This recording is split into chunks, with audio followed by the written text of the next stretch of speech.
by the power of Grayskull.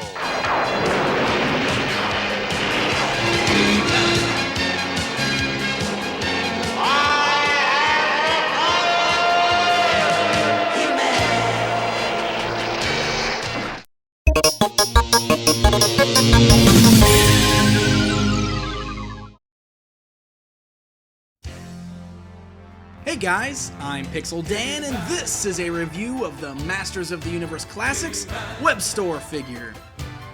The evil Master of Escaped has arrived as part of Mattel's Masters of the Universe Classics line. Webstor comes packaged on the now familiar Classics blister card. You'll probably notice right away that Webstor's armor is off. This is actually a nod to how the original Webstor came packaged in the Classic toy line. You can see his armor in the bottom of the blister. The back of the card features a look at several other figures in the line, with the addition of Webstor. A new bio is featured, once again providing a real name for the character.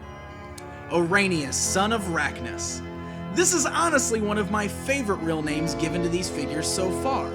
It just really seems to fit well with this character, and goes well with the story written in his bio. So what are we waiting for? Let's rip that package open and take a closer look. The Four Horsemen have once again managed to create a beautifully sculpted figure that is both a fabulous update while still giving off that classic figure feel. The paint job is really clean and crisp. The details on this one do seem a bit more simplistic, especially after figures like Triclops and Man-at-Arms.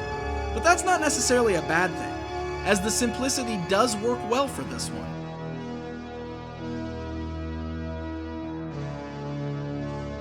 One new addition to this figure is his spider arms that are attached to the backpack. These arms are very reminiscent of the character as he appeared in the 2002 cartoon series. The arms are on a ball joint and have a pretty good range of movement, but they are permanently attached to the backpack. This may be a bit of a disappointment for collectors who might prefer that their Webstor doesn't have these new arms. For those people, you have two options. You can either just fold the arms down so that they aren't as noticeable from the front, or you can actually remove the backpack from the figure's armor. The armor still stays on him just fine without it.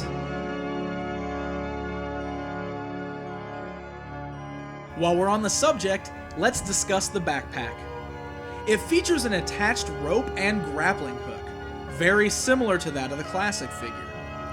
The grappling hook has a really cool metallic paint job, but it's made of that same soft plastic that Man-at-Arms' mace was made of. Because of this, it was a little warped right out of the package, which is a little disappointing to me. Another thing that might disappoint collectors is that the pack does not actually operate like the classic figures did.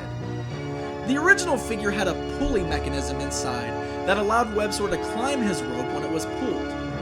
On this new figure, the rope just pulls through the pack, so the figure doesn't actually have a climbing feature. And not to be too down on this figure, but it does seem like the rope and grappling hook almost get in the way sometimes. Since they're permanently attached to the backpack, they kind of just hang there. You could find some great ways to pose him, don't get me wrong, but I oftentimes found myself working around the rope just to find different poses. Now, Webstor also includes his classic orange gun, which has a really nice amount of detail on it. Alright, it's comparison time. Here's Webstor alongside the classic version of himself. It's very easy to see that the Four Horsemen were very inspired by this classic design, while updating his look to fit in with this new toy series.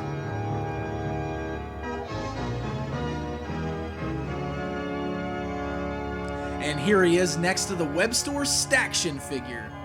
You can see where the idea from the new additional arms came from.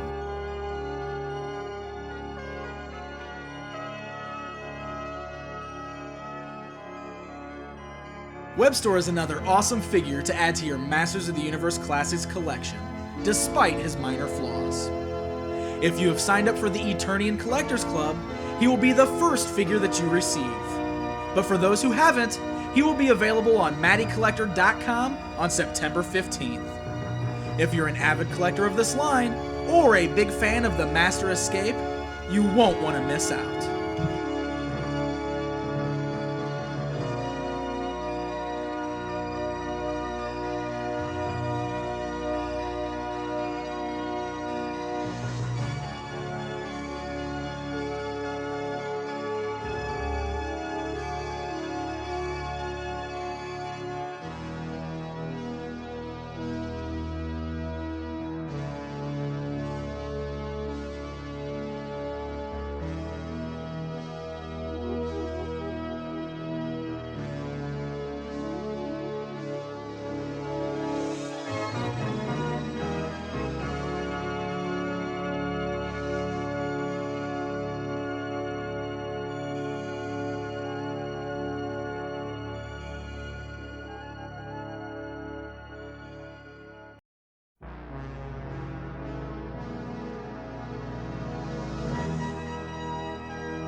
Do it, Doc!